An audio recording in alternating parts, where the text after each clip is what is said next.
Good morning to all of you. चलिए बेटा, आज हम स्टार्ट कर रहे हैं लाइफ साइकिल कॉस्टिंग।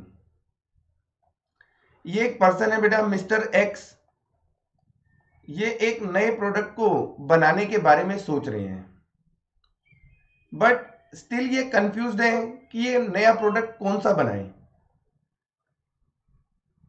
ये सोचते रहते हैं और सोचते सोचते अचानक से इनके माइंड में आइडिया आता है कि ये एक ऐसा लैपटॉप बनाएंगे जो वॉइस से कंट्रोल होगा।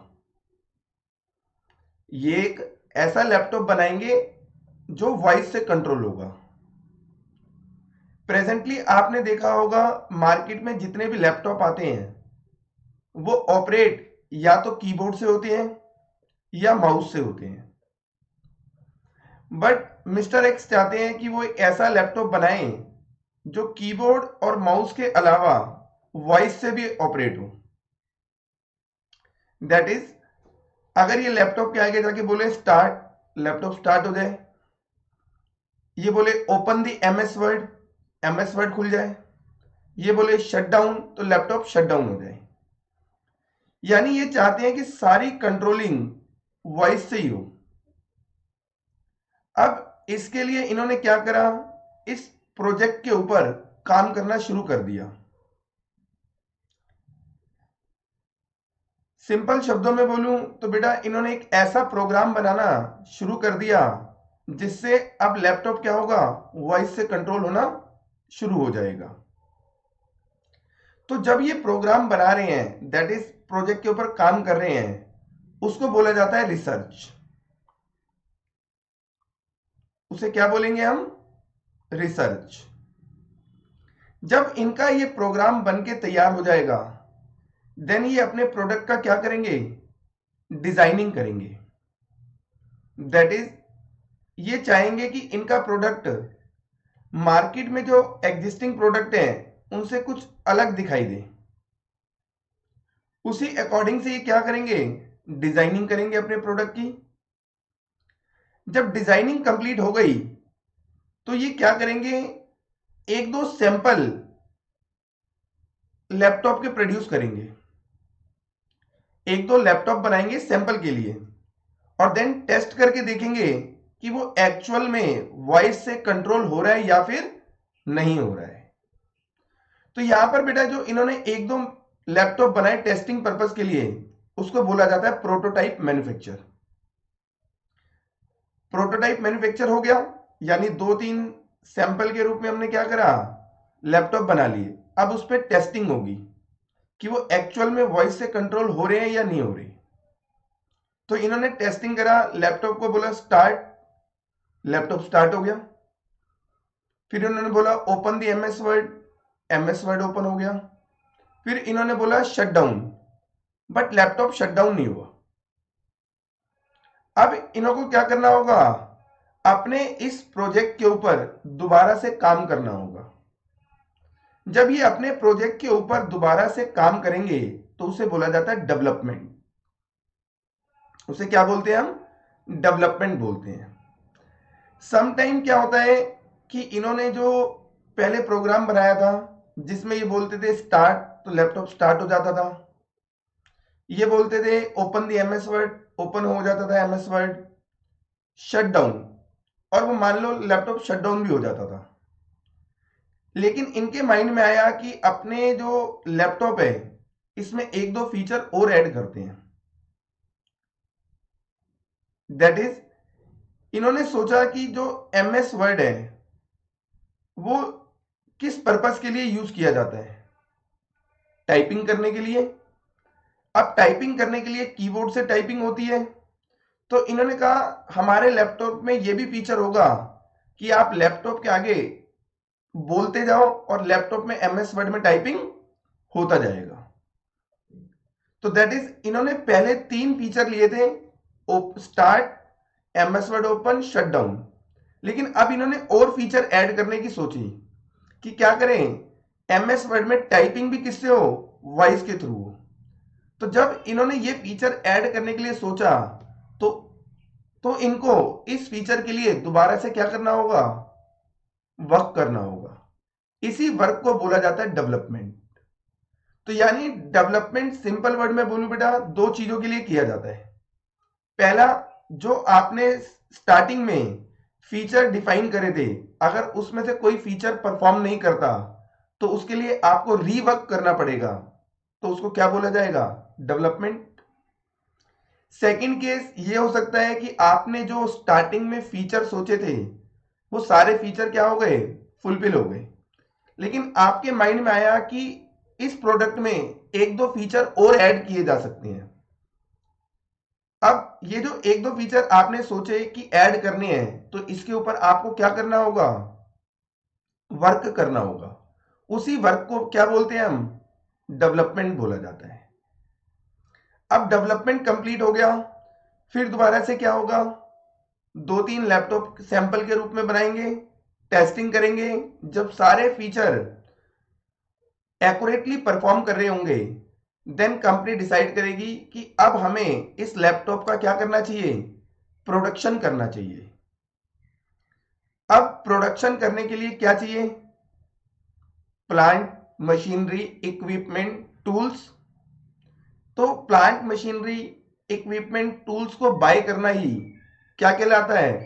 टूलिंग कहलाता है। अब यहां पर कंपनी ने क्या करा? टूलिंग कर ली, यानी plant, machinery, equipment, tools purchase कर लिए। देन कंपनी क्या करेगी बेटा? मैन्युफैक्चर करेगी। अब मैन्युफैक्चर करने से पहले ही कंपनी डिसाइड करेगी ये प्रोडक्ट कितने टाइम तक मार्केट के अंदर एग्जिस्ट करेगा। भाई ये नया लैपटॉप लेके आ रहे हैं नई टेक्निक से, जो कंट्रोल होगा वॉइस से, तो ये कितने टाइम तक मार्केट में एग्जिस्ट करेगा?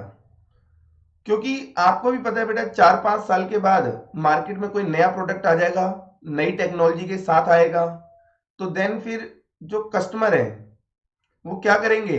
उस नए प्रोडक्ट को खरीदेंगे, इस लैपटॉप को नहीं खरीदेंगे।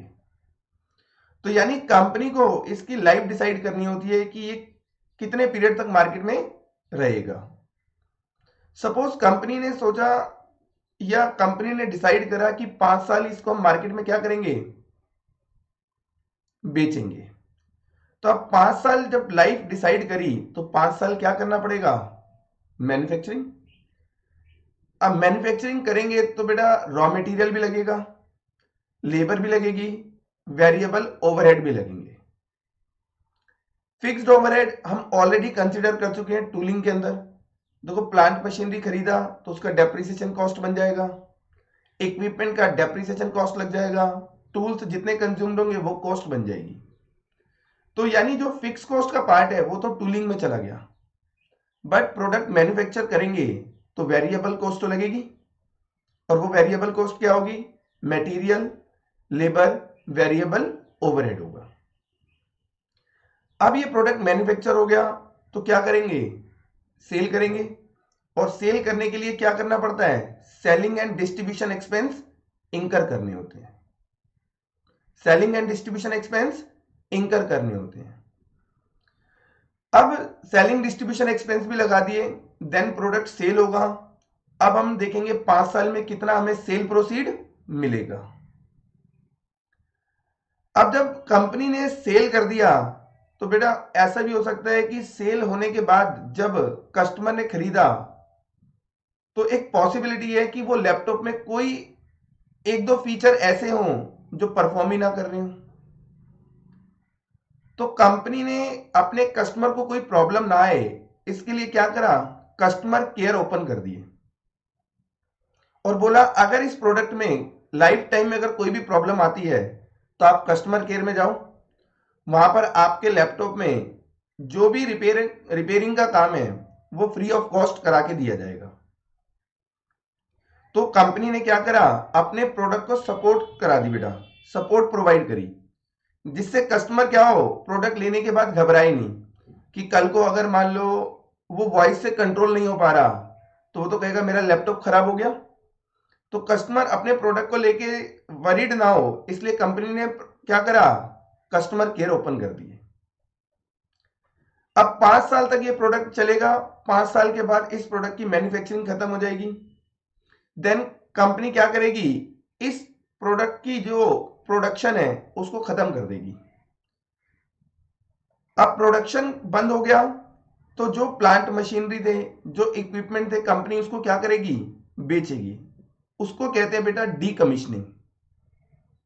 क्या बोलते हैं उसको हम? डीकमीशनिंग। तो यानी देखो ये स्टेप जो हमने स्टार्ट करे बेटा कहां से हुए? जब उस मिस्टर एक्स के माइंड में ये आइडिया आया कि मुझे ऐसा लैपटॉप बनाना है जो वॉइस से कंट्रोल होगा। उसके लिए उसने पहला स्टेप क्या उठाया? रिसर्च करा, दैट इज वो प्रोग्राम बनाया था। तो यानी पहली कॉस्ट कहां लगी होगी? प्रोग्राम बनाने में। तो प्रोग्राम बनाने में भी कॉस्ट लगी, डिजाइनिंग में कॉस्ट आएगी, प्रोटोटाइप मैन्युफैक्चर में कॉस्ट लगी, डेवलपमेंट में कॉस्ट लगी, टूलिंग में भी कॉस्ट लगी, मैन्युफैक्चरिंग में कॉस्ट लगी, सेलिंग डिस्ट्रीब्यूशन पे भी कॉस्ट लगेगा, तुम्हारा कस्टमर केयर पे भी कॉस्ट लगेगा, डीकमीशनिंग पे भी कॉस्ट लगेगी। साथ साथ 5 साल तक प्रोडक्ट क्या होगा? मैन्युफैक्चर होकर सेल होगा। तो 5 साल में सेल प्रोसीड कितना मिलेगा वो भी आपने सारा एस्टिमेशन लगा लिया होगा। अब कंपनी ने सारी कॉस्ट पता लगा ली, R&D से लेकर डीकमीशनिंग तक कि कितनी कितनी कॉस्ट आएगी, सारा एस्टिमेशन लगा लिया। फिर प्रोडक्ट मार्केट में सेल होगा तो सेल प्रोसीड कितनी मिलेगी इसका भी डिटेल एनालिसिस कर लिया होगा। अब कंपनी को डिसाइड करना है कि ये product that is laptop controlling from voice, ये जो प्रोडक्ट है इसको मार्केट में लॉन्च करना चाहिए या फिर नहीं करना चाहिए। कंपनी को डिसाइड करना है कि ये जो इन्होंने प्रोडक्ट सोचा था लैपटॉप कंट्रोलिंग फ्रॉम वॉइस, इसको मार्केट में लॉन्च करना चाहिए या फिर नहीं करना चाहिए। इस बात का डिसीजन बेटा डिपेंड करता है प्रॉफिट के ऊपर। अगर कंपनी को एस्टिमेशन में लगता है कि जो रिवेन्यू है वो कॉस्ट से क्या है? ज्यादा है। अगर जो सेल प्रोसीड है वो कॉस्ट से ज्यादा है तो कंपनी को क्या होगा? प्रॉफिट होगा। और कंपनी को प्रॉफिट होगा तभी वो प्रोडक्ट की मैन्युफैक्चरिंग स्टार्ट करके मार्केट में उसको सेल के लिए लॉन्च करेगी। अगर कंपनी को प्रॉफिट नहीं होगा तो वो कभी भी प्रोडक्ट की मैन्युफैक्चरिंग स्टार्ट नहीं करेगी। तो मिस्टर एक्स को जो डिसीजन लेना है कि इस लैपटॉप की प्रोडक्शन स्टार्ट करें या ना करें, यह डिपेंड करता है प्रॉफिट के ऊपर। अब प्रॉफिट कैसे निकालते हैं? Sale minus cost. अब सेल का तो हमने एस्टिमेशन लगा लिया था कि मैन्युफैक्चरिंग स्टार्ट होगी, वहां से लेके 5 साल तक प्रोडक्ट मैन्युफैक्चर होके सेल होता रहेगा। तो सेल कितना होगा इस बात का हम एस्टिमेशन लगा चुके हैं। अब सेल में से माइनस क्या करना है? कॉस्ट। सेल में से माइनस करेंगे कॉस्ट, तभी तो क्या आएगा? प्रॉफिट। और उसी प्रॉफिट के बेस के ऊपर डिसीजन लेंगे कि प्रोडक्ट लॉन्च करना है या फिर नहीं करना। तो प्रोडक्ट लॉन्च करना है नहीं करना डिपेंड करता है किसके ऊपर? प्रॉफिट के ऊपर। और प्रॉफिट कैसे निकलता है? Sale minus cost. तो सेल का तो एस्टिमेशन लगा लिया। अब यहां पर एक टर्म आई कॉस्ट। अब हमें कॉस्ट को डिटेल में एनालिसिस करना पड़ेगा।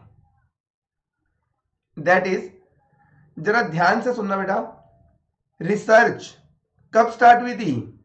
जब इस मिस्टर एक्स के माइंड में आइडिया आया कि एक ऐसा लैपटॉप लेके आना है जो वॉइस से कंट्रोल होगा। इसके लिए इसने कहा मैं एक प्रोग्राम बनाऊंगा, उस प्रोग्राम को लैपटॉप में डाल के देखूंगा कि लैपटॉप एक्चुअल में वॉइस से कंट्रोल हो रहा है या फिर नहीं हो रहा। तो दैट इज, इसने सबसे पहले क्या बनाया? प्रोग्राम। तो कॉस्ट लगी। अब इसने प्रोग्राम बना लिया, फिर प्रोडक्ट की डिजाइनिंग करा, देन सैंपल के रूप में लैपटॉप प्रोड्यूस करके टेस्ट करा कि वो फीचर परफॉर्म कर रहा है या नहीं कर रहा। अगर वो फीचर परफॉर्म कर रहा है तो ठीक है, अगर नहीं कर रहा तो क्या करेगा? डेवलपमेंट। तो यानी ये research, designing, prototype manufacture, development, ये सारी कॉस्ट इंकर की जाती है प्रोडक्शन स्टार्ट होने से पहले। क्योंकि जब डेवलपमेंट कंप्लीट हो गई और जब हमें लगेगा हमारा प्रोडक्ट सारी स्पेसिफिकेशन, सारे फीचर को परफॉर्म कर रहा है, तभी हम उसके प्रोडक्शन के बारे में सोचेंगे। तो यानी ये जो रिसर्च से लेके डेवलपमेंट तक की कॉस्ट है, ये सारी कॉस्ट प्रोडक्शन से पहले ही क्या होती है, इंकर हो जाती है। तो इन्हें बोला जाता है नॉन प्रोडक्शन कॉस्ट। ये वो कॉस्ट है जो प्रोडक्शन से रिलेटेड नहीं है, क्योंकि ये प्रोडक्शन से क्या हो गई, पहले ही इंकर हो गई। बट अगर मैं बात करूं टूलिंग, हम टूलिंग कब करते हैं, जब कंपनी ये डिसाइड कर लेती है कि इस प्रोडक्ट को हमें प्रोड्यूस करना है, तो देन कंपनी क्या करती है, प्लांट मशीनरी खरीदेगी, इक्विपमेंट खरीदेगी और टूल्स खरीदेगी। तो यानी ये जो टूलिंग है, इस पे क्या मिलता है, डेप्रिसिएशन लगता है बेटा, प्लांट मशीनरी इक्विपमेंट पे। और वो डेप्रिसिएशन किसका पार्ट बनता है, प्रोडक्शन कॉस्ट का पार्ट बनेगा। तो यानी टूलिंग क्या हो गया बेटा, प्रोडक्शन कॉस्ट। मैन्युफैक्चरिंग में जो raw material, labour, variable overhead लगा, वो भी क्या है, प्रोडक्शन कॉस्ट। सेलिंग डिस्ट्रीब्यूशन भी क्या है बेटा, प्रोडक्शन कॉस्ट ही है, क्योंकि अगर प्रोडक्शन हुआ तो कंपनी उसको सेल भी करना चाहेगी। अब सेल करना है तो सेलिंग डिस्ट्रीब्यूशन कॉस्ट भी लगेगी। अगर प्रोडक्शन ही ना हो तो क्या बेटा सेलिंग डिस्ट्रीब्यूशन कॉस्ट लगेगा, नहीं। जब प्रोडक्शन ही नहीं हुआ तो हम सेल क्या करेंगे, कुछ भी नहीं। तो ये जो सेलिंग डिस्ट्रीब्यूशन कॉस्ट है, ये भी किस पर बेस्ड है, प्रोडक्शन में है। तो हम इसको भी कंसीडर करेंगे बेटा प्रोडक्शन कॉस्ट के अंदर। तो टूलिंग, मैन्युफैक्चर, सेलिंग, डिस्ट्रीब्यूशन, ये क्या हो गया, प्रोडक्शन कॉस्ट बन गई। अब बात आती है product support, that is customer care open करे थे। अब कंपनी ने क्या करा बेटा, कस्टमर केयर के लिए कोई स्पेस रेंट पे ले लिया, और रेंट है 1 लाख रुपए। वहां पे 4 स्टाफ इंप्लॉय कर दिए, वहां पे 4 स्टाफ इंप्लॉय कर दिए, और उनकी सैलरी भी है मान लो 1 लाख रुपए। तो यानी कंपनी 1 लाख रुपए का रेंट देती है और 1 लाख की सैलरी, तो कस्टमर केयर की कॉस्ट कितनी है, 2 लाख रुपए। अब कंपनी में प्रोडक्शन हो या ना हो, बेटा कस्टमर केयर का रेंट देना होगा या नहीं देना होगा, देना पड़ेगा। कस्टमर केयर में जो स्टाफ बैठा हुआ है, अब कंपनी में प्रोडक्शन हो या ना हो, उनको सैलरी मिलेगी या नहीं मिलेगी, मिलेगी। तो दैट इज कस्टमर केयर के जो एक्सपेंस है वो प्रोडक्शन से रिलेटेड या प्रोडक्शन पे डिपेंडेंट नहीं है। कस्टमर केयर के एक्सपेंसेस प्रोडक्शन से रिलेटेड नहीं है। तो ये क्या है बेटा, नॉन प्रोडक्शन कॉस्ट है, क्योंकि कंपनी में प्रोडक्शन हो या ना हो, कंपनी को ये खर्चे तो मीट करने ही पड़ेंगे। तो ये क्या बन गया, नॉन प्रोडक्शन कॉस्ट। डीकमीशनिंग, देखो मैंने बताया था डीकमीशनिंग का मतलब क्या होता है, प्लांट मशीनरी को बेच दो, इक्विपमेंट को बेचना। ये सारा काम कब किया जाता है, जब प्रोडक्ट की मैन्युफैक्चरिंग बंद कर दी जाती है। जब प्रोडक्ट की मैन्युफैक्चरिंग बंद हो गई, उसके बाद जो कॉस्ट लग रही है, क्या वो प्रोडक्शन कॉस्ट हो सकती है, नहीं, क्योंकि यहां पे तो गुड्स का प्रोडक्शन ही बंद हो गया। जब प्रोडक्शन ही बंद हो गया तो प्रोडक्शन कॉस्ट भी क्या होगी, खत्म हो जाएगी। बट प्रोडक्शन खत्म होने के बाद भी जो कॉस्ट लग रही है, वो कॉस्ट क्या होगी, नॉन प्रोडक्शन कॉस्ट होगी। तो यहां पर research, design, prototype manufacture, development, product support, decommissioning, ये क्या बन गए, non production cost. Tooling, manufacture, selling, distribution क्या बन गया बेटा, प्रोडक्शन कॉस्ट। तो यानी अब मिस्टर एक्स ने यहां पर एनालाइज कर लिया कि जो उसने कॉस्ट लगाई है ना, वो 2 तरीके की कॉस्ट है, एक प्रोडक्शन कॉस्ट और एक नॉन प्रोडक्शन कॉस्ट। अब इस मिस्टर एक्स को प्रॉफिट निकालना है। अब प्रॉफिट कैसे निकलता है, सेल माइनस कॉस्ट। सेल का एस्टिमेशन ये लगा चुका है, अब हमें कॉस्ट माइनस करनी है, और कॉस्ट 2 तरीके की यहां पर निकल कर आई, production cost, non production cost. अब आप मुझे बताओ कि यहां पर कॉस्ट कौन सी कंसीडर करें, प्रोडक्शन कॉस्ट या ओनली नॉन प्रोडक्शन कॉस्ट, या दोनों, कौन सी कंसीडर करें, दोनों। बेटा यहां पर दोनों cost, that is production cost और नॉन प्रोडक्शन कॉस्ट, दोनों ही कंसीडर की जाएंगी। अब एक बात सोचो, अगर हम नॉन प्रोडक्शन कॉस्ट को छोड़ दें, दैट इज रिसर्च की cost, designing, prototype, manufacture, development, product support, decommissioning, अगर हम इसको कंसीडर ही ना करें तो बेटा इन पे जो कॉस्ट लगी है वो तो सारा का सारा क्या हो जाएगा, लॉस हो जाएगा। वो सारा का सारा क्या हो जाएगा, लॉस हो जाएगा। क्यों? कंपनी ने इस नॉन प्रोडक्शन कॉस्ट पे सपोज करो 5 करोड़ रुपए लगा दिए। कंपनी ने नॉन प्रोडक्शन कॉस्ट के ऊपर 5 करोड़ रुपए लगा दिए, और जब उसने यहां पर प्रोडक्ट का प्राइस डिसाइड करा तो उसने सिर्फ प्रोडक्शन कॉस्ट को कंसीडर करके क्या करा, प्राइस सेट कर दिया, और वो कॉस्ट में नॉन प्रोडक्शन कॉस्ट को नहीं ले रहा। तो ये जो नॉन प्रोडक्शन कॉस्ट में 500 करोड़ रुपए जो लगाए हैं बेटा, अब मुझे फिगर याद नहीं है मैंने क्या बोली थी, सपोज मान लो 500 करोड़ है। अगर वो 500 करोड़ रुपए लगाए हैं और कंपनी अगर वो कॉस्ट में ऐड नहीं करेगी तो इट मींस कंपनी क्या कर रही है बेटा, उस अमाउंट को अपनी पॉकेट से पे कर रही है। क्योंकि आप जानते हो all cost are recovered from the customer. सारी कॉस्ट जो कंपनी लगाती है वो कस्टमर से क्या करती है, रिकवर करती है। बट अगर यहां पर नॉन प्रोडक्शन कॉस्ट को बेटा छोड़ दिया जाए तो जब नॉन प्रोडक्शन कॉस्ट को कॉस्ट में आप ऐड ही नहीं करोगे तो वो कॉस्ट आप कस्टमर से रिकवर नहीं कर पाओगे, तो कंपनी को क्या हो जाएगा, लॉस हो जाएगा। तो यहां पर बेटा क्या करना होगा, दोनों cost, production cost and non production cost, दोनों को ही क्या किया जाएगा, कंसीडर किया जाएगा। क्लियर है? चलिए, लाइफ साइकिल कॉस्टिंग में बेटा यही कॉन्सेप्ट था। लाइफ साइकिल कॉस्टिंग क्या कहती है कि आप किसी भी प्रोडक्ट की क्या करो बेटा, कॉस्ट और सेल प्रोसीड को डिटेल में एनालिसिस करो कि आपका नॉन प्रोडक्शन कॉस्ट कितना आएगा, प्रोडक्शन कॉस्ट कितनी होगी, सेल्स से आपको कितना प्रोसीड मिलेगा, दैट इज सेल प्रोसीड कितना होगा।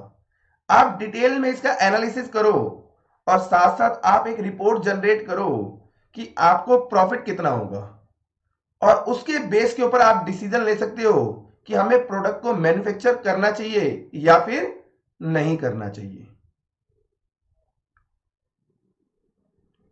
आप उसके बेस के ऊपर डिसीजन ले सकते हो कि आपको प्रोडक्ट मैन्युफैक्चर करना चाहिए या फिर नहीं करना चाहिए।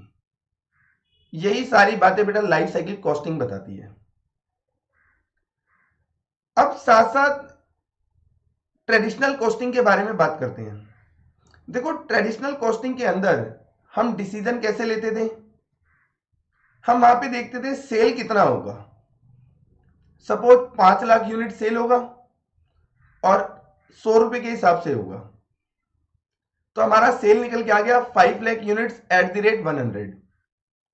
अब हम उस सेल में से क्या करते थे, कॉस्ट माइनस करते थे।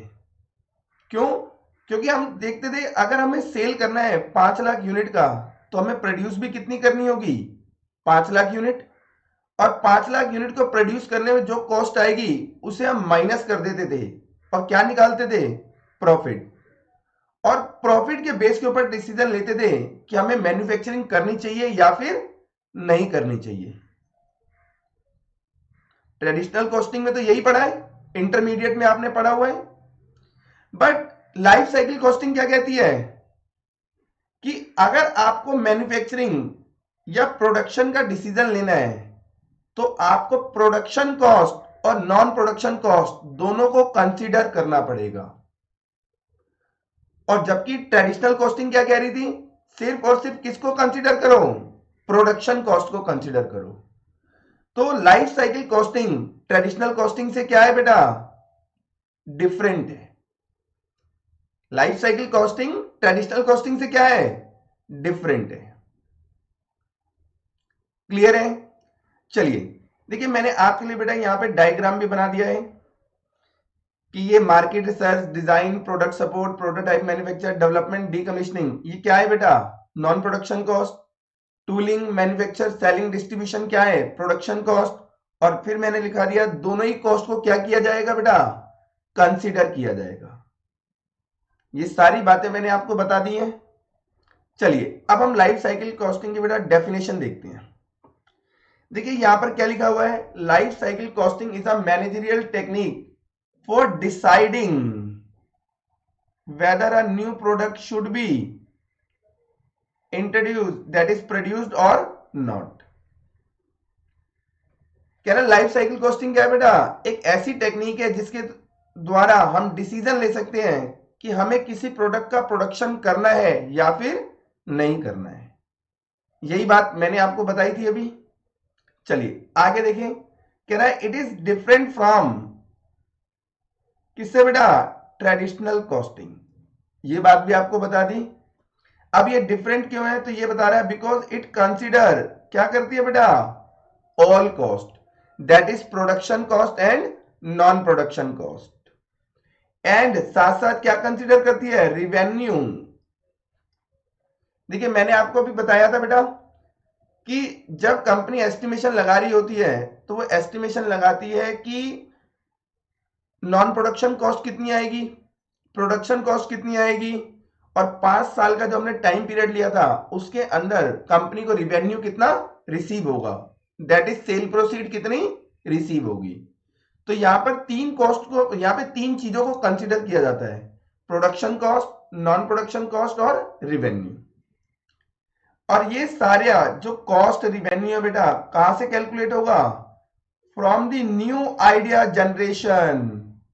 देखिए जब मिस्टर एक्स के माइंड में बेटा आइडिया आया था कि हम एक ऐसा लैपटॉप बनाएंगे जो वॉइस से कंट्रोल होगा, तो उसके लिए सबसे पहले उसने क्या करा था, प्रोग्राम बनाया था, और उस प्रोग्राम को क्या बोला था हमने, रिसर्च। तो दैट इज जैसे ही माइंड में आइडिया आया अब उसके ऊपर वर्क स्टार्ट करेंगे, वहां से लेके कहां तक बेटा, कह रहा to the deletion of the product from product range, यानी जब तक कंपनी उसका प्रोडक्शन बंद नहीं कर देती। तो आइडिया आने से लेके जब तक कि प्रोडक्ट का प्रोडक्शन बंद नहीं हो जाता वहां तक की सारी कॉस्ट को कंसीडर किया जाएगा, और मैंने भी आपको बेटा यही बात बताई थी। चलिए इसको, इसकी एक और डेफिनेशन दी गई है, कह रहा life cycle costing is a system that trace and accumulate actual cost and revenue related या attributable to the cost object that is product. कह रहा लाइफ साइकिल कॉस्टिंग क्या है, एक सिस्टम है जिसके थ्रू हम प्रोडक्ट से रिलेटेड एक्चुअल कॉस्ट और रिवेन्यू का क्या लगाते हैं बेटा, ट्रेस करते हैं, एस्टिमेशन लगाते हैं, from its inception to its amendment, from its inception to its deletion. आप डिलीशन ऑफ प्रोडक्ट भी लिख सकते हैं। तो वही बात कह रहा है, आइडिया आने से लेके जब तक आप प्रोडक्ट को मार्केट से रिमूव नहीं कर देते, इस पीरियड में आप क्या करो, प्रोडक्ट से रिलेटेड एक्चुअल कॉस्ट और रिवेन्यू का क्या करो, एक सिस्टमैटिक वे में एस्टिमेशन लगाना ही क्या कहलाता है, लाइफ साइकिल कॉस्टिंग कहलाता है। चलिए ये 2 डेफिनेशन है बेटा, एक डेफिनेशन ये थी लाइफ साइकिल कॉस्टिंग की, एक डेफिनेशन ये थी। अब बात करते हैं बेटा प्रोडक्ट की लाइफ कितनी हो सकती है, तो कह रहा है अगर हम मोटर व्हीकल की बात करें, लाइक कार वगैरह की, तो इनकी लाइफ कितनी होती है, 5 से 7 साल। आपने देखा होगा एक मार्केट में नई कार आई है तो वो 5 से 7 साल तक ही उसका प्रोडक्शन रहता है, उसके बाद कंपनी उसका प्रोडक्शन बंद कर देती है। क्यों, क्योंकि 5 से 7 साल में नए मॉडल्स की, नए टेक्निक के साथ मार्केट में नई नई कारें आ जाती हैं, तो देन कस्टमर पुरानी टेक्निक की कार को खरीदना बंद कर देता है। जब कस्टमर पुरानी टेक्निक की कार खरीदेगा ही नहीं तो कंपनी को भी पता है प्रोडक्ट सेल नहीं होगा, अब सेल नहीं होगा तो कंपनी प्रोड्यूस भी नहीं करेगी। चलिए इसी तरह से बेटा अगर हम बात करें सम फार्मास्यूटिकल्स की, तो उनकी लाइफ बताई गई है कितनी, 7 to 10 ईयर्स। क्लियर है। चलिए यहां पर बेटा होपफुली आपको लाइफ साइकिल कॉस्टिंग का पूरी डेफिनेशन का कॉन्सेप्ट क्या हो गया, क्लियर हो गया। चलिए अब हम आगे बात करते हैं बेटा। चलिए बेटा अब हमारे नेक्स्ट टॉपिक की तरफ, और ये नेक्स्ट टॉपिक है हमारा बेटा यहां पर फेसेस इन प्रोडक्ट लाइफ साइकिल। चलिए बेटा जैसे एक इंसान की लाइफ के अलग अलग फेसेस होते हैं, जैसे बचपन, जवानी, बुढ़ापा, ये क्या है? किसी भी इंसान के लाइफ के डिफरेंट फेसेस हैं। सिमिलरली प्रोडक्ट की लाइफ में भी डिफरेंट फेस आते हैं। कौन कौन से? Introduction, growth, maturity and declining. अब जैसे इंसान की लाइफ में जो फेसेस होते हैं वो 3 है बेटा। कौन कौन से? बचपन, जवानी, बुढ़ापा। अगर मैं बात करूं प्रोडक्ट के केस की बेटा, तो प्रोडक्ट के केस में फेसेस कितने आते हैं? 4। Introduction phase, growth stage, maturity stage and declining stage. अब इंसान की लाइफ का जो पहला फेस है दैट इज कौन सा? बचपन। वो कितने पीरियड का होता है? Approx 13 to 16 year. तो यानी जो भी इंसान की लाइफ में फेस आता है, चाहे वो बचपन हो, जवानी हो, बुढ़ापा हो, उसका एक सर्टेन पीरियड होता है। सिमिलरली प्रोडक्ट के केस में भी है कि प्रोडक्ट की लाइफ में जितने भी फेसेस आएंगे उनका क्या होगा? एक सर्टेन पीरियड होता है। हमने एज्यूम कर लिया बेटा कि जो इंट्रोडक्शन फेस है वो 1 ईयर का है, और जो ग्रोथ फेस है वो 2 ईयर का है, मैच्योरिटी फेस भी कितना है? 2 ईयर्स का है, और डिक्लाइनिंग फेस कितना है बेटा? इसे हम मान लेते हैं बेटा 1 ईयर का है। ये कितने का है?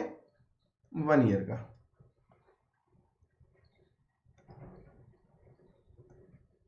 ये हमारा 1 ईयर का। ये कितने का है? 1 ईयर का। अब हमें ये चारों ही phase, introductory phase, maturity phase, growth phase and declining phase, इन चारों ही फेस को बेटा डिटेल में एनालिसिस करना है। चलिए अब मैं इसका डिटेल एनालिसिस शुरू करने जा रहा हूं बेटा, ध्यान से देखना। देखिए सबसे पहले नंबर पे आता है बेटा यहां पर इंट्रोडक्शन फेस। हम किसकी बात कर रहे हैं बेटा? इंट्रोडक्शन फेस की। अब देखो इंट्रोडक्शन स्टेज में बेटा नया नया प्रोडक्ट मार्केट में लॉन्च करा है, उसकी सेल ज्यादा होगी या कम होगी? कम होगी, क्योंकि स्टार्टिंग में लोग प्रोडक्ट को खरीदने से घबराते हैं कि कहीं प्रोडक्ट अच्छा नहीं निकला तो पैसे क्या हो जाएंगे? वेस्ट हो जाएंगे। तो यानी इनिशियल स्टेज में, इंट्रोडक्टरी स्टेज में सेल वॉल्यूम क्या होता है बेटा? बहुत लो होता है। तो हमने यहां लिख दिया बेटा क्या होता है इनिशियल स्टेज में? Lower sale. सेकंड बेटा देखो इंट्रोडक्शन स्टेज में जब कंपनी मार्केट में नया नया प्रोडक्ट लॉन्च करती है तो कस्टमर को अवेयर करने के लिए वो क्या करती है? हैवी सेल प्रमोशन एक्सपेंस खर्च करती है। जब कंपनी एक नया प्रोडक्ट मार्केट में लॉन्च करती है तो कस्टमर को अवेयर करने के लिए, साथ साथ प्रोडक्ट की पॉपुलैरिटी गेन करने के लिए कंपनी क्या करती है बेटा? सेल प्रमोशन एक्सपेंस पे एक हैवी अमाउंट खर्च करती है। अब सेल्स प्रमोशन एक्सपेंस पे हैवी अमाउंट खर्च कर दिया, और इंट्रोडक्टरी फेस में सेल क्या होती है? लो। देखो अभी हमने ऊपर पढ़ा है बेटा, इंट्रोडक्टरी स्टेज में सेल क्या होती है बेटा? लो। अब देखना यहां पर मैं आपसे कह रहा हूं बेटा, हमने जो सेल प्रमोशन एक्सपेंस है ना वो लगा दिए कितने? मान लो 100 करोड़, और सेल कितनी है बेटा? 10 करोड़ की। अब आप रेशो निकालो, तो ये रेशो कितनी आएगी बेटा? 1000%। ये जो रेशो निकल के आ रही है क्या है? 1000%। अब इंट्रोडक्टरी स्टेज में देखो जो रेशो है सेल प्रमोशन एक्सपेंस का, किससे? सेल के साथ, वो क्या होता है बेटा? बहुत हाई होता है। यही बात लिखी है मैंने, देखो ratio of promotion expense to sale क्या होता है बेटा? हाईएस्ट। किसके कारण? Due to effort needed to inform potential customer, launch product, distribute to the customer etcetera. तो ये रेशियो क्या होगी बेटा? बहुत हाई होगी। अब इनिशियल लेवल में आप मुझे बताओ बेटा, कंपनी ने प्रोडक्ट लॉन्च करा, अब वो उसका सेलिंग प्राइस कैसे रखेगी? हाई रखेगी या लो रखेगी? हाई रखेगी। उसके 2 रीजन है बेटा। पहला तो कंपनी ने क्या करा होगा? एक यूनिक प्रोडक्ट बनाया है। अब यूनिक प्रोडक्ट बनाने के लिए हुज अमाउंट स्पेंड किया जाता है R&D के ऊपर। एक हुज अमाउंट क्या होता है बेटा, स्पेंड किया जाता है R&D के ऊपर। तो R&D कॉस्ट क्या होती है, बहुत ज्यादा होती है। अब जो R&D कॉस्ट कंपनी ने लगाई है उसको भी तो कंपनी क्या करेगी, कस्टमर से रिकवर करेगी। अब कस्टमर से रिकवर करना है तो आप क्या करोगे बेटा, सेलिंग प्राइस हाई रखोगे। तो पहला केस आ जाता है बेटा, अगर हमारी R&D की कॉस्ट बहुत ज्यादा है तो सेल प्राइस क्या होगा, इनिशियल लेवल पे कंपनी हाई रखती है। दूसरा, प्रोडक्ट को लॉन्च करते समय कंपनी हैवी अमाउंट खर्च करती है किस पे, सेल प्रमोशन एक्सपेंस पे। अब उन सेल प्रमोशन एक्सपेंस को भी रिकवर करने के लिए कस्टमर से हमें प्राइस क्या रखना पड़ता है, हाई रखना पड़ता है। तो यानी स्टार्टिंग में जो सेल प्राइस हाई होता है ना, वो दो रीजन से होता है। पहला R&D कॉस्ट, दूसरा सेल प्रमोशन कॉस्ट। क्लियर है। तो यानी इंट्रोडक्टरी लेवल पे बेटा जो हमारे प्रोडक्ट का प्राइस है वो क्या होगा, हाई होगा। क्लियर है। कंपटीशन, बेटा मैं नया प्रोडक्ट ढूंढ के लाया था, कौन सा था, सपोज करो देखो ऊपर बताया था मिस्टर एक्स ने नया प्रोडक्ट लॉन्च किया, लैपटॉप कंट्रोलिंग फ्रॉम वॉइस। ऐसा लैपटॉप बना दिया जो वॉइस से कंट्रोल होगा और मार्केट में लॉन्च कर दिया। क्या मार्केट में आज तक अभी तक कोई कॉम्पिटिटर है, मार्केट में अभी तक जब वो प्रोडक्ट लॉन्च कर रहा है क्या कोई कॉम्पिटिटर है, नहीं। तो इंट्रोडक्टरी फेज में बेटा कंपटीशन क्या होता है, नेग्लिजिबल होता है। क्लियर है। साथ साथ देखो इंट्रोडक्टरी स्टेज में बेटा प्रॉफिट क्या होगा, बहुत ही कम। क्यों, ऑलमोस्ट नील होगा, क्योंकि यहां पर देखो बेटा मैंने आपको अभी बताया था इंट्रोडक्टरी स्टेज में हमारा सेल ही क्या होता है, बहुत कम होता है।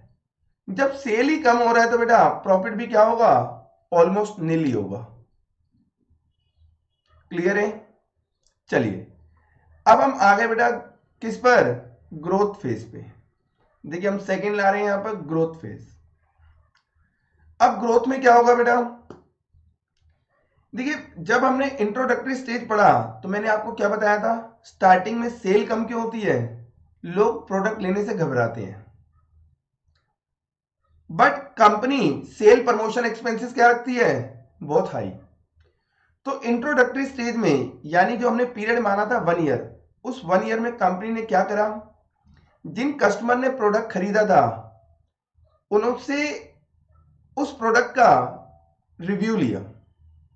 जिन कस्टमर ने प्रोडक्ट खरीदा उनसे प्रोडक्ट के बारे में रिव्यू लिया और उस रिव्यू लेने के बाद उसको क्या करा, हाईली एडवर्टाइज करा, जिससे जो लोग डरे हुए थे, घबराए हुए थे कि प्रोडक्ट पता नहीं कैसा निकलेगा, हमारे कहीं पैसे ना खराब हो जाएं, जब उन लोगों ने देखा कि जिन लोगों ने प्रोडक्ट खरीदा है वो उससे क्या कर रहे हैं, उसके बेनिफिट बता रहे हैं कि प्रोडक्ट बहुत अच्छा है, तो इससे क्या होगा, जो कस्टमर घबराए हुए थे अब वो भी क्या करेंगे, खरीदना स्टार्ट कर देंगे।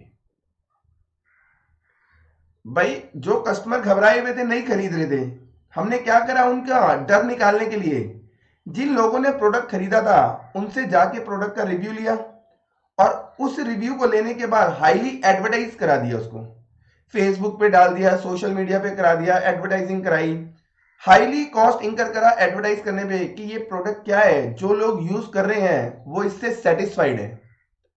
जब उन घबराए हुए लोगों ने देखा कि जो लोग इस प्रोडक्ट को खरीद चुके हैं वो इससे सेटिस्फाइड है, देन वो क्या हो जाएंगे, रेडी हो जाएंगे टू बाय दिस प्रोडक्ट। तो यानी ग्रोथ फेज में क्या होता है बेटा, सेल बहुत तेजी से बढ़ती है। क्यों, जो लोग घबराए होते हैं वो भी खरीदते हैं, प्लस जिनके अंदर इच्छा हो रही थी कि अब मैं खरीदूं वो लोग भी खरीदते हैं। तो ग्रोथ स्टेज में क्या होता है, सेल एकदम से बहुत ज्यादा बढ़ जाती है और वो रेट क्या होता है, रेट ऑफ इंक्रीजिंग वो भी बहुत क्या होता है, हाई होता है बेटा। तो यहां पर मैंने वही बात लिखी है कि आपका जो सेल्स लेवल है क्या बेटा, वो इंक्रीज करेगा और वो किस पर करता है, इंक्रीजिंग रेट के ऊपर। यानी जो सेल्स का जो रेट होगा वो भी क्या होगा बेटा, बहुत ज्यादा होगा। फिर प्राइस, अब आप बताओ बेटा ग्रोथ स्टेज में प्राइस क्या रखे कंपनी, हाई रखेगी। देखो मैंने आपको बताया था इंट्रोडक्शन फेज में कि प्राइस हाई रखने के दो रीजन होते हैं, एक R&D कॉस्ट और एक cell promotion expense. R&D cost कब इंकर होती है? प्रोडक्ट को लॉन्च करने से पहले ही। सेल प्रमोशन एक्सपेंसेस भी कब इंकर करे होंगे? एक तो प्रोडक्ट को लॉन्च करने से पहले इंकर करा और दूसरा इंट्रोडक्शन फेज में इंकर करे। तो कंपनी ने हुज अमाउंट स्पेंड कर रखा है R&D के ऊपर और सेल प्रमोशन एक्सपेंस के ऊपर। बट इंट्रोडक्शन फेज में हमारा सेल क्या होता है? बहुत ही कम। जब सेल कम है तो कंपनी ने जो R&D के ऊपर कॉस्ट लगा रखी है, जो सेल प्रमोशन एक्सपेंसेस पे कॉस्ट इंकर कर रखी है, क्या उनकी रिकवरी इंट्रोडक्शन फेज में हो जाएगी? नहीं। क्यों? इंट्रोडक्शन फेज में तो सेल ही क्या होता है? कम होता है। तो कंपनी को अभी भी R&D cost and sale promotion cost की रिकवरी नहीं हुई। अब कंपनी इसको रिकवर कहां करती है? ग्रोथ फेज में। अब ग्रोथ फेज में अगर हमें ये दोनों कॉस्ट रिकवर करनी है तो प्राइस क्या रखना होगा बेटा? हाई रखना होगा। तो देखो मैंने यही बात लिखवाई है बेटा कि हम यहां पर क्या करते हैं, retention of high price level. यहां पर भी क्या होगा? हाई प्राइस लेवल रखा जाता है। लेकिन कुछ एक्सेप्शन है बेटा, हम एक्सेप्शन को अभी बाद में पढ़ेंगे। कुछ एक्सेप्शनल केसेस हैं जहां पे प्राइस हाई ना रख के क्या करने पड़ते हैं बेटा? लो रखने पड़ते हैं। लेकिन वो दो तीन ही की एक्सेप्शन है, बाकी नॉर्मली केस में क्या होता है बेटा? प्राइस हाई रखे जाते हैं। चलिए, ratio of promotion expense to sales, that is क्या है? सेल प्रमोशन एक्सपेंसेस का रेशियो। अब ग्रोथ स्टेज में भी कंपनी क्या करती है बेटा? हुज अमाउंट इंकर करती है सेल्स प्रमोशन एक्सपेंस पे। क्यों? ताकि फ्यूचर में अपनी सेल को क्या किया जा सके? और ज्यादा बढ़ाया जा सके। यानी वो कस्टमर जो आज तक प्रोडक्ट खरीदने के बारे में सोच ही नहीं रहे थे, उनको भी अट्रैक्ट करना है कि आप इस प्रोडक्ट को खरीदो। तो इसके लिए कंपनी ग्रोथ फेज में भी क्या करती है? हाई एडवर्टीजमेंट करती है। इस हाई एडवर्टीजमेंट के पीछे दो रीजन होते हैं। पहला, प्रोडक्ट की सक्सेस को मार्केट में बताना। प्रोडक्ट की सक्सेस को मार्केट में बताना। अब बात आती है सर ये प्रोडक्ट की सक्सेस है क्या? भाई जब मेरा प्रोडक्ट इंट्रोडक्शन फेज से निकल के ग्रोथ फेज में आया तो मेरी सेल क्या थी बेटा? बहुत तेजी से बढ़ी। अब जब सेल तेजी से बढ़ी तो मैंने सभी कस्टमर से ना रिव्यू लिया होगा और उन रिव्यू को मैंने एडवर्टाइज करा होगा, देखो मेरे कस्टमर इतने सारे बढ़ते जा रहे हैं and all of them are satisfied with my product. तो मैंने इसके ऊपर क्या करा? बहुत ज्यादा अमाउंट खर्च करा। दूसरा, मैंने एक्सपेंडिचर इसलिए करा, उन लोगों का रिव्यू इसलिए मार्केट में पब्लिश कराया कि जो लोग प्रोडक्ट नहीं खरीदना चाहते थे वो भी प्रोडक्ट खरीदने के लिए क्या हो जाए? अट्रैक्ट हो जाए। अब आपके मन में आएगा सर ये कैसे हो सकता है? जब आप एड देखते हो बेटा और वहां पे एड आ रहा है, हजारों लोग कह रहे हैं कि ये प्रोडक्ट बहुत अच्छा है, बहुत अच्छा है, मेरे को ये बेनिफिट मिला, मैं इससे पूरा सेटिस्फाइड हूं, तो मैं इस प्रोडक्ट को खरीदना नहीं चाहता था। लेकिन जब मैंने इसका एडवर्टीजमेंट देखा, हर जगह इस प्रोडक्ट की ब्रांडिंग हुई हुई है कि ये प्रोडक्ट इतना अच्छा है, ये बेनिफिट वो बेनिफिट, इतने लाखों हजार कस्टमर क्या हो गए? सेटिस्फाइड हो गए। तो मेरा मन नहीं था खरीदने का, लेकिन मैंने इतने लोगों को देखा तो एक बार मेरे मन में भी आ जाएगा कि मैं भी क्या करूं? इस प्रोडक्ट को खरीद लूं। तो यानी कंपनी यहां पर एडवर्टीजमेंट हाई क्यों रखती है? उन कस्टमर को भी अट्रैक्ट करना चाहती है जो इस प्रोडक्ट को खरीदने के बारे में सोच भी नहीं रहे थे। तो ग्रोथ फेज में भी क्या होता है बेटा? जो हमारा सेल्स प्रमोशन एक्सपेंस, याद रखना बेटा क्या बोल रहा हूं मैं, सेल प्रमोशन कॉस्ट या एक्सपेंस हाई होता है। सपोज देखो बेटा मैंने फिर से यहां ले लिया, फॉर एग्जांपल हमने एक्सपेंस तो कितना करा?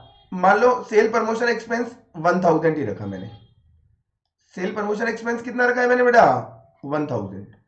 बट अब इंट्रोडक्टरी फेज से निकल के कहां आ गए हम? ग्रोथ फेज में। और ग्रोथ फेज में हमारी सेल क्या होती है? बहुत तेजी से बढ़ती है। सपोज ये बढ़ के कितनी हो गई?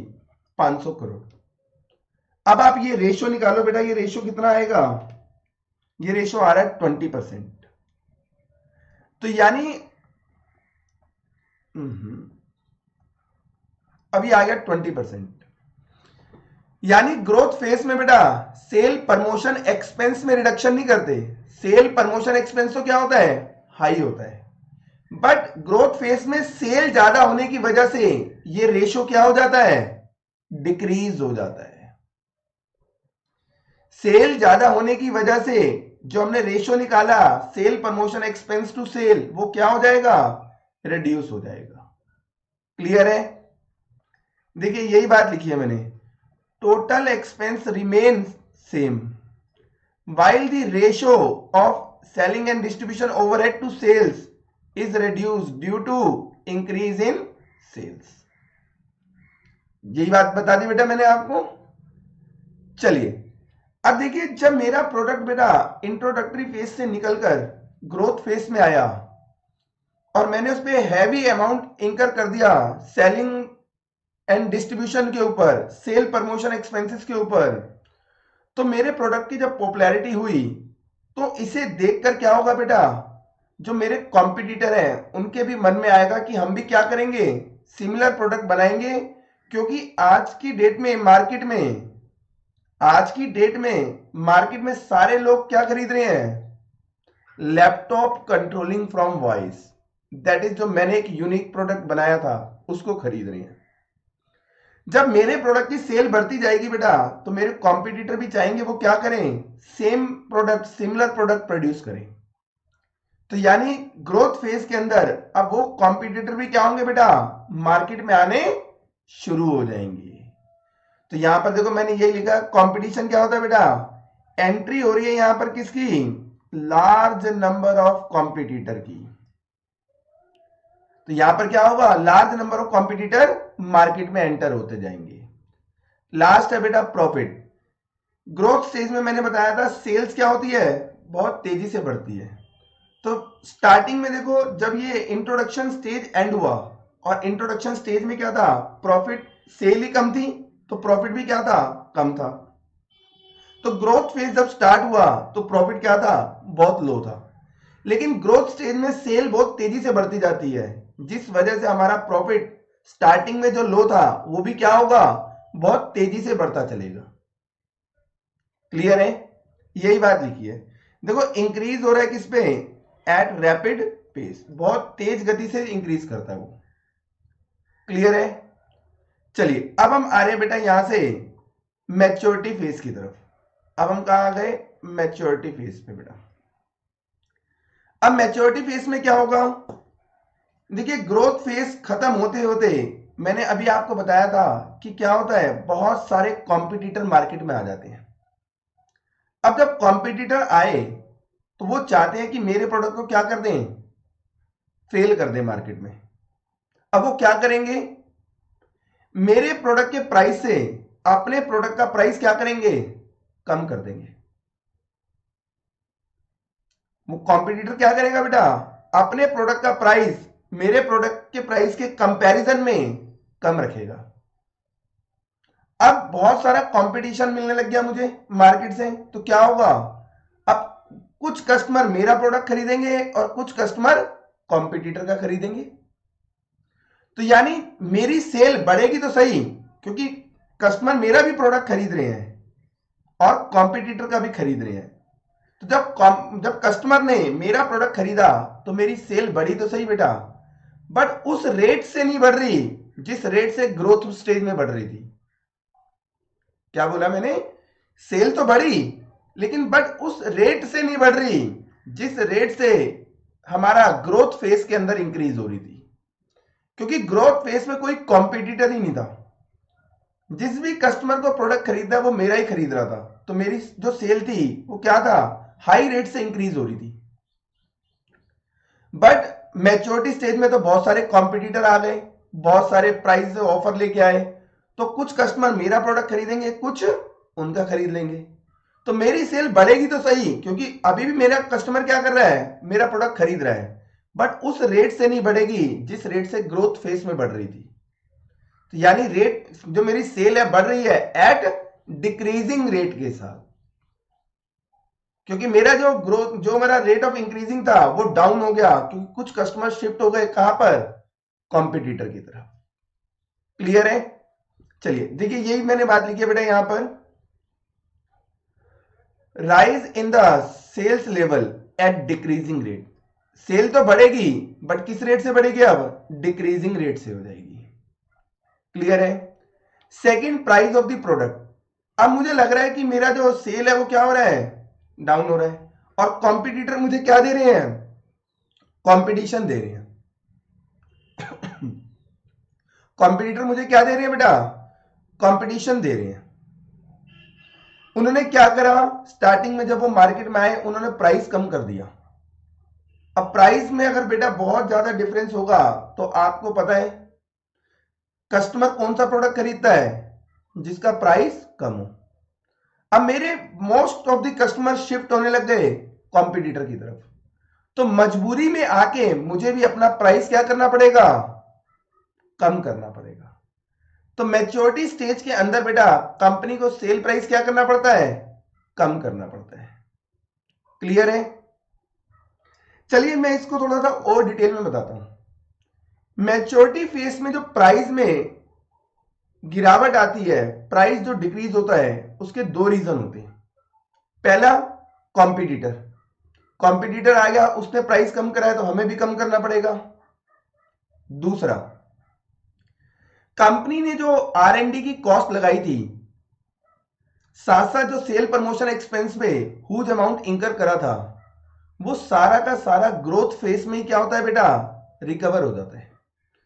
क्योंकि ग्रोथ फेज में कॉम्पिटिटर होते नहीं है, हमने प्राइस हाई रखा होता है just because of higher cost. Price हमने हाई रखा होता है, तो हम ग्रोथ फेज में हाई क्यों रख रहे थे, देखो मैंने आपको बताया था R&D कॉस्ट और सेल प्रमोशन कॉस्ट को रिकवर करने के लिए। तो ग्रोथ स्टेज एक ऐसा स्टेज होता है जहां पर हर एक कंपनी अपनी R&D cost, sale promotion cost को रिकवर कर लेती है। जैसे ही उसने R&D cost, sale promotion cost recover कर ली, तो बेटा कॉस्ट भी क्या हो जाएगी, कम। कॉस्ट कम हो गई तो ऑटोमेटिकली कंपनी का सेलिंग प्राइस भी क्या हो जाएगा, कम हो जाएगा। तो मैच्योरिटी फेज में दो रीजन होते हैं प्राइस डिक्रीज के, एक तो कॉम्पिटिटर और दूसरा क्या होगा, दूसरा R&D and sale promotion cost 100% recover हो चुकी होती है। क्लियर है? चलिए देखिए, यही बात बेटा मैंने यहां पर लिखी है, price fall closer to the cost due to the effect of competition. Clear है? अब देखो मैच्योरिटी स्टेज आ गया, बहुत सारे कॉम्पिटिटर भी मार्केट में आ गए। अब जब कॉम्पिटिटर मार्केट में आए तो उन्होंने भी एडवर्टीजमेंट करी होगी, और हमने तो इंट्रोडक्शन से पहले भी करी, इंट्रोडक्शन फेज में भी करी और ग्रोथ फेज में भी करी। अब हमें पता है कि मार्केट क्या हो चुकी है, पूरी मैच्योर हो चुकी है, यानी हर एक पर्सन को प्रोडक्ट के बारे में सब कुछ पता है। भाई स्टार्टिंग से सोचो, इंट्रोडक्शन फेज में हमने क्या करा, हाई अमाउंट खर्च करा था सेल प्रमोशन एक्सपेंस के ऊपर। ग्रोथ फेज में क्या करा, हाई अमाउंट स्पेंड करा किसके ऊपर, सेल प्रमोशन के ऊपर। तो जब कॉम्पिटिटर आए, इन्होंने भी तो अपने प्रोडक्ट की क्या करी होगी, एडवर्टीजमेंट करी होगी। तो यानी कुल मिलाकर इतनी एडवर्टीजमेंट हो चुकी है कि मार्केट में सब लोगों को प्रोडक्ट के बारे में सब कुछ पता है। अब मार्केट में सब लोगों को प्रोडक्ट के बारे में सब कुछ पता है, तो अब आप बताओ बेटा, क्या एडवर्टीजमेंट कराने से क्या बेनिफिट मिलेगा, क्या एडवर्टीजमेंट कराने से बेनिफिट मिलेगा, नहीं मिलेगा। तो जब बेनिफिट मिलेगा ही नहीं, तो एडवर्टीजमेंट के ऊपर एक्सपेंसेस खर्च करने चाहिए, एडवर्टीजमेंट के ऊपर एक्सपेंस खर्च करना चाहिए, नहीं। तो यानी मैच्योरिटी फेज के अंदर कंपनी एडवर्टीजमेंट के ऊपर, सेल प्रमोशन एक्सपेंस के ऊपर खर्चा कम कर देती है। ये लिखा बेटा, देखो रेशो रीच नॉर्मल। अब देखो वो खर्चा तो क्या कर देगी, कम कर देगी, बंद नहीं करती, कम कर देती है। ठीक है? अब देखो एक्सपेंसेस कम हो गए और सेल बढ़ रही है, तो वो क्या होगा, रेशो एक नॉर्मल लेवल पे आ जाती है। तो यहां पर लिखा हुआ है देखो, ratio reach normals of sale, such normal becomes the industrial standard. और ये क्या बन जाएगा, इंडस्ट्री के लिए स्टैंडर्ड यानी बेंचमार्क बन जाएगा। चलिए डिटेल में समझते हैं बेटा। जब मैच्योरिटी फेस आया, सब लोगों को प्रोडक्ट के बारे में पता है, लेकिन कंपनी फिर भी थोड़ा बहुत एडवर्टीजमेंट करती है। किसके लिए, डिफरेंशिएट के लिए, दैट इज अपने प्रोडक्ट को कॉम्पिटिटर के प्रोडक्ट से अलग दिखाने के लिए। अब सिर्फ डिफरेंशिएशन पर्पस के लिए एडवर्टीजमेंट करनी है। एडवर्टीजमेंट क्या होती है बेटा, कम। एडवर्टीजमेंट कॉस्ट क्या होती है, कम होती है। अब एडवर्टीजमेंट कॉस्ट अपने बिल्कुल क्या हो जाएगी, लोअर लेवल पे आ जाएगी। और हमारा देखो सेल मैच्योरिटी लेवल में मैंने बताया था सेल बढ़ती तो है बट डिक्रीजिंग रेट से। अब सेल बढ़ती जा रही है और हमने कॉस्ट क्या कर दी, कम कर दी। तो पहले ये जो रेशो हमारा हाई निकल के आ रहा था, अब ये क्या हो जाएगा, लो हो जाएगा। दैट इज एक नॉर्मल लेवल पे आ जाएगा, जो इस प्रोडक्ट के सर्वाइवल के लिए नेसेसरी है कि इतना अमाउंट तो हमारे को एडवर्टीजमेंट के ऊपर स्पेंड करना ही पड़ेगा। तो वहां से जो रेशो निकल कर आएगी बेटा, एडवर्टीजमेंट एक्सपेंस के ऊपर जो अमाउंट खर्च करा है डिवाइडेड बाय टोटल सेल, वो जो रेशो निकल के आएगी वो नॉर्मल रेशो कहलाती है। यानी अब वो एक्सपेंडिचर की रेशो है जो प्रोडक्ट के सर्वाइवल के लिए क्या है, जरूरी हो जाती है, जो प्रोडक्ट के सर्वाइवल के लिए जरूरी होती है। क्लियर है बेटा। चलिए अब आती है कंपटीशन की बात। देखो मैंने इंट्रोडक्शन फेज में बताया था, हम नया प्रोडक्ट लेके आए तो कंपटीशन तो होता ही नहीं है, क्योंकि कोई भी कॉम्पिटिटर नहीं होता। जब हमारा प्रोडक्ट पॉपुलर होने लगता है, और प्रोडक्ट पॉपुलर कहां पे होता है, ग्रोथ फेज में। तो जब हमारा प्रोडक्ट पॉपुलर होता है ग्रोथ फेज में, तो उसकी पॉपुलैरिटी को देख के एक लार्ज नंबर ऑफ कॉम्पिटिटर क्या होते हैं, मार्केट में आ जाते हैं। तो यानी ग्रोथ फेज के एंड तक जितने कॉम्पिटिटर ने मार्केट में आना था सारे आ गए। अब देखो मैच्योरिटी फेज में क्या होगा, कंपटीशन बहुत ज्यादा होगा। क्यों, क्योंकि ग्रोथ फेज खत्म होते होते एक large number of competitor market में आ गए, तो वो मुझे कंपटीशन किस फेज में देंगे, मैच्योरिटी फेज में। तो मैच्योरिटी फेज के अंदर बेटा कंपटीशन क्या होता है, बहुत ज्यादा भयंकर होता है। क्लियर है, यही लिखा बेटा मैंने, फियर्स कंपटीशन, भयंकर कंपटीशन होता है यहां पर। अब बात आती है प्रॉफिट की। देखो मैच्योरिटी स्टेज के अंदर मैंने अभी आपको बताया हुआ है, प्राइस ऑफ द प्रोडक्ट में देखो बेटा, प्राइस क्या कर देते हैं हम, कम। दो रीजन बताए थे, कॉम्पिटिटर ने प्राइस कम रखा हुआ है उसकी वजह से, दूसरा मेरा R&D और सेल प्रमोशन एक्सपेंस की कॉस्ट क्या होती है, रिकवर हो चुकी होती है। तो हमने सेल प्राइस कम कर दिया। अब सेल प्राइस कम होगा तो बेटा प्रॉफिट भी क्या होगा, कम हो जाएगा। दैट इज अब जो प्रॉफिट मिल रहा है कंपनी को वो क्या है, एक नॉर्मल प्रॉफिट है। क्लियर है। चलिए यहां पर भी यही लिखा है बेटा मैंने, यहां पर देखिए क्या लिखा है, normal rate of profit since cost और तुम्हारा जो प्राइस है सेल प्राइस, वो दोनों क्या हो चुके हैं, नॉर्मल। कॉस्ट जो हाई थी वो भी नॉर्मल लेवल पे आ गई, सेलिंग प्राइस जो हाई था वो भी नॉर्मल लेवल पे आ गया। जब दोनों ही नॉर्मल लेवल पे आ जाएंगे तो बेटा जो प्रॉफिट होगा वो भी क्या होगा, नॉर्मल ही होगा। क्लियर है। चलिए अब आता है बेटा डिक्लाइन फेज। अब देखो डिक्लाइनिंग फेज में क्या क्या दिया हुआ है हमारे को। सबसे पहले देखो डिक्लाइनिंग फेज का मतलब क्या होता है बेटा, देखो मैंने इंट्रोडक्शन फेज लिया था 1 ईयर का, growth phase 2 year, maturity 2 year, 5 साल हो गए बेटा। तीनों को ऐड कर दो कितना आता है, 5 साल। 5 साल हो गए बेटा प्रोडक्ट को मार्केट में लॉन्च करे हुए। तो 5 साल के अंदर क्या बेटा कोई नई टेक्निक के साथ नया प्रोडक्ट मार्केट में आएगा या नहीं आएगा, आएगा। भाई कोई ना कोई कॉम्पिटिटर या कोई ना कोई पर्सन नई टेक्नोलॉजी के साथ एक यूनिक प्रोडक्ट लेके आएगा। जब मार्केट में नई टेक्नोलॉजी के साथ नया प्रोडक्ट आएगा तो बेटा अब कस्टमर जो मेरा प्रोडक्ट खरीद रहे थे वो मूव होने शुरू हो जाएंगे कहां पर, new product with new technology. होंगे या नहीं होंगे, हो जाएंगे। तो यानी अब डिक्लाइनिंग फेज में सेल बढ़ने की जगह क्या होगी बेटा, घटने लग जाएगी। अब सेल बढ़ने की जगह क्या हो जाएगी, घटनी शुरू हो जाएगी, क्योंकि कस्टमर मेरा भी प्रोडक्ट नहीं खरीदेंगे, कॉम्पिटिटर का भी नहीं खरीदेंगे। मार्केट में जो नया प्रोडक्ट आया है विद लेटेस्ट टेक्नोलॉजी, अब कस्टमर उसको खरीदेगा।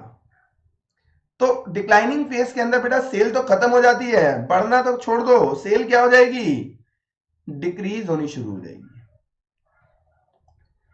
क्लियर है? चलिए अब देखो सेल कम होती जा रही है, अब कंपनी ने कुछ ना कुछ तो बेटा अपने पास स्टॉक मेंटेन करा होगा। अब कंपनी तो चाहती है उस स्टॉक को फटाफट क्या कर दूं, मार्केट में बेच दूं। कहीं ऐसा ना हो कि जो नया प्रोडक्ट आया है मार्केट में उसकी पॉपुलैरिटी इतनी हो जाए कि हमारा ये प्रोडक्ट जो हमारे स्टॉक में पड़ा हुआ है ये सेल ही ना हो। तो कंपनी अपने स्टॉक को फटाफट खत्म करना चाहती है, तो कंपनी इसके लिए क्या करती है बेटा, प्राइस और कम कर देती है। प्राइस क्या करेगी, और कम कर देगी, जिससे वो अपना प्रॉफिट क्या कर देगी, ऑलमोस्ट खत्म। दैट इज वो कॉस्ट लेवल के ऊपर बेचने पर तैयार हो जाती है। भाई मार्केट में एक नया कॉम्पिटिटर का प्रोडक्ट आ गया, कस्टमर सारे अब चाहते हैं कि हम नया प्रोडक्ट खरीदें। अब मेरे पास मेरे प्रोडक्ट का स्टॉक बचा हुआ है, तो मैं तो चाहूंगा ये स्टॉक क्या हो, सेल हो जाए। क्यों, अगर ये स्टॉक सेल नहीं हुआ तो मुझे क्या हो जाएगा, लॉस होगा। अब मैं चाहता हूं मुझे लॉस ना हो, मैं इस स्टॉक को फटाफट क्या करना चाहता हूं, डिस्पोज ऑफ करना चाहता हूं। अब कैसे करूं, तो मैंने जो सेल प्राइस रखा हुआ था मैच्योरिटी फेस में वो क्या था, कॉस्ट के बिल्कुल क्लोजर था। तो मैं क्या करूंगा, प्राइस डाउन करके अब इक्वल कर दूंगा किसके, कॉस्ट के। अब मैं प्राइस को डाउन करके क्या कर दूंगा, इक्वल कर दूंगा कॉस्ट के, जिससे मेरा प्रोडक्ट क्या हो, मार्केट में सेल होना शुरू हो जाए, मेरा स्टॉक फटाफट खत्म हो जाए। तो यहां पर जो गैप होता है किसके बीच में, प्राइस और कॉस्ट के बीच में बेटा, उसको और कम कर दिया जाता है। क्लियर है? देखिए यही बात बेटा मैंने यहां पर लिखवा रखी है, जो गैप होता है किसके बीच में, प्राइस और कॉस्ट के बीच में, उसे हम और रिड्यूस कर देते हैं, और ये रिड्यूस करके कहां तक ले आते हैं, इक्वल टू कॉस्ट तक। क्लियर है? सेल प्रमोशन एक्सपेंस, बेटा मुझे पता है मेरा प्रोडक्ट मार्केट से खत्म होने वाला है, अब कस्टमर इसको फ्यूचर में कभी नहीं खरीदेगा, तो क्या एडवर्टीजमेंट करानी चाहिए, क्या सेल प्रमोशन एक्सपेंस करना चाहिए, नहीं करना चाहिए। यही लिखा बेटा, reduce sale promotion effort as the product is no longer in demand. अब प्रोडक्ट कभी भी डिमांड में नहीं आएगा तो हमें अपने सेल प्रमोशन एक्सपेंस क्या कर देने चाहिए, रिड्यूस कर देने चाहिए। क्लियर है? कंपटीशन, देखो मैच्योरिटी लेवल में कंपटीशन सबसे ज्यादा था। जब डिक्लाइनिंग फेस आया, मार्केट में नया प्रोडक्ट आया, तो कॉम्पिटिटर क्या करेंगे, इस प्रोडक्ट को बनाना छोड़कर क्या करेंगे, नया वाला प्रोडक्ट बनाना शुरू कर देंगे। तो दैट इज डिक्लाइनिंग फेस में कॉम्पिटिटर क्या होता है, मार्केट छोड़ के चला जाता है। तो जैसे ही वो मार्केट छोड़ के जाएगा तो कॉम्पिटिटर क्या होते जाएंगे, नंबर ऑफ कॉम्पिटिटर कम होते चले जाएंगे। अब नंबर ऑफ कॉम्पिटिटर कम है तो बेटा कंपटीशन भी क्या हो जाएगा, कम होता चला जाता है। क्लियर है? चलिए देखिए यहां पर ये लिखा, start disappearing due to withdrawal of the product. अब वो गायब होने शुरू हो गए, उन्होंने खुद ही अपने प्रोडक्ट को बनाना छोड़ दिया। तो जब वो खुद ही नहीं बनाएंगे तो कंपटीशन भी क्या होगा, कम हो जाएगा। चलिए प्रॉफिट, अब देखिए यहां पर प्रॉफिट क्या होगा बेटा, जब मैंने जैसे ही कॉस्ट पर बेचना शुरू कर दिया तो प्रॉफिट एकदम से क्या हो जाएगा, डिक्लाइन। अब लास्ट में जाते जाता बेटा क्या होगा कि 100-200 यूनिट स्टॉक में बच जाएगी जो कॉस्ट में भी सेल नहीं हो रही। तो लास्ट में कंपनी उसके लिए क्या करती है, क्लियरेंस सेल लगा देती है, जिस पर वो कॉस्ट से भी बिलो प्राइस के ऊपर भी बेचने के लिए रेडी हो जाती है। जब उसने कॉस्ट से कम प्राइस पर बेचा तो उसे क्या होगा, लॉस होगा। तो डिक्लाइनिंग फेस में प्रॉफिट घटते घटते कम होते होते क्या होता है, जीरो, और जीरो के बाद कहां चला जाता है, नेगेटिव में, यानी लॉस होना शुरू हो जाता है। क्लियर है? यही लिखा बेटा, decline profit due to price competition of the new products.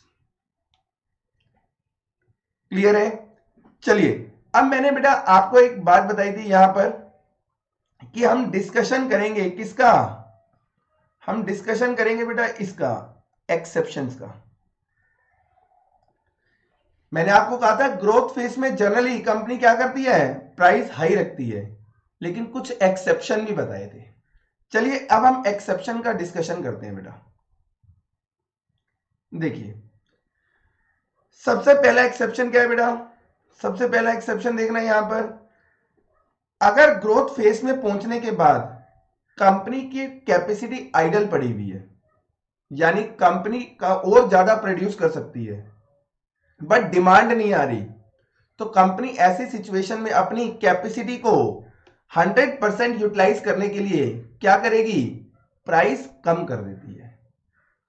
जैसे ही प्राइस कम होंगे तो ज्यादा कस्टमर अट्रैक्ट होंगे, डिमांड ज्यादा आएगी, जब डिमांड ज्यादा आएगी तो क्या होगा, प्रोडक्शन ज्यादा करना पड़ेगा, जिससे क्या होगा, 100% कैपेसिटी यूटिलाइज हो जाएगी। तो यानी यहां पर सिचुएशन क्या है बेटा, अगर कंपनी के पास आइडल कैपेसिटी अवेलेबल है तो उसकी मजबूरी हो जाएगी वो प्राइस क्या करें, ग्रोथ स्टेज में भी प्राइस डिक्रीज कर दे, यानी हाई प्राइस मेंटेन ना कर पाए। तो हमने यहां पर फर्स्ट पॉइंट पढ़ा, the firm has sufficient production capacity to absorb the increased sale volume. Clear है? चलिए सेकंड केस ऐसा हो सकता है बेटा कि इंट्रोडक्शन स्टेज में ही कॉम्पिटिटर मार्केट में आ जाए। भाई कॉम्पिटिटर को लग रहा है ये प्रोडक्ट क्या है, बहुत यूनिक है और फ्यूचर में बहुत ज्यादा सेल होगी, तो हमारे इंट्रोडक्शन फेज में वो भी मार्केट में आ गए। अब जब वो मार्केट में आएंगे तो बेटा उनको कंपटीशन देने के लिए हमें भी प्राइस क्या करना पड़ेगा, कम करना पड़ेगा, हमें भी प्राइस क्या करना पड़ेगा, कम करना पड़ेगा। तो this is the second exception where हम क्या करते हैं, हाई प्राइस की जगह लो प्राइस अडॉप्ट करते हैं। तो सेकेंड पार्ट है बेटा, competitors enters into the market. Third, कई बार कंपनी अपनी स्ट्रेटजी क्या करती है, ग्रोथ फेज में इस तरह से बनाती है कि वो प्राइस कम करके क्या करेगी, ज्यादा से ज्यादा लोगों को अपना प्रोडक्ट बेचेगी। इससे बेनिफिट क्या होगा, कंपनी के जब प्रोडक्ट को ज्यादा लोग यूज करेंगे तो कंपनी की क्या होगा, मार्केट शेयर बढ़ जाता है। जब ज्यादा लोग कंपनी का प्रोडक्ट यूज करते हैं तो कंपनी का मार्केट शेयर क्या होता है बेटा, बढ़ जाता है। हर एक पर्सन उस कंपनी के बारे में जानना शुरू कर देता है। भाई प्राइस कम करा, सब लोगों ने खरीदना शुरू कर दिया, अब जो लोग उस कंपनी का प्रोडक्ट खरीद रहे हैं तो उन्हें उस कंपनी का क्या होगा, नाम पता लग जाएगा।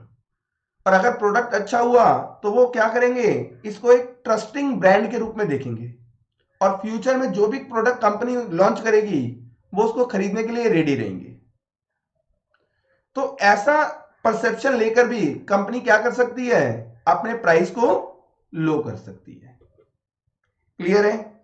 चलिए देखो हमने यही लिखा है, low price will lead to market penetration, low price will lead to market penetration. Clear है बेटा?